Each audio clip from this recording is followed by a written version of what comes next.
मित्रांनो, तुम्ही आता बघू शकता, की हा माणूस बोलतोय, की मुंबईत आता मारवाडीच बोलणार कारण भाजपचं सरकार आलेलं आहे. तर ह्या प्रकारे मी पूर्ण व्हिडिओ तुमच्यासमोर आणलेली आहे. तुम्ही आता बघा.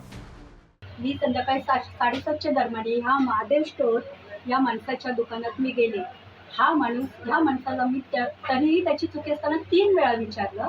हा बोलतो मारवाडी मारवाडी मारवाडी में बात करने का. मी याला 3 वेळा विचारलं, क्यों क्यों क्यों 3 वेळा विचारलं. तरी हा माणूस मला म्हणतो बीजेपी आया है तो मारवाड़ी में बात करने का, मराठी में बात करने का नहीं. अभी मुंबई बीजेपी का, मुंबई मारवाड़ी का. सामान लेने क्या हुआ मेरे पास सामान लेना है।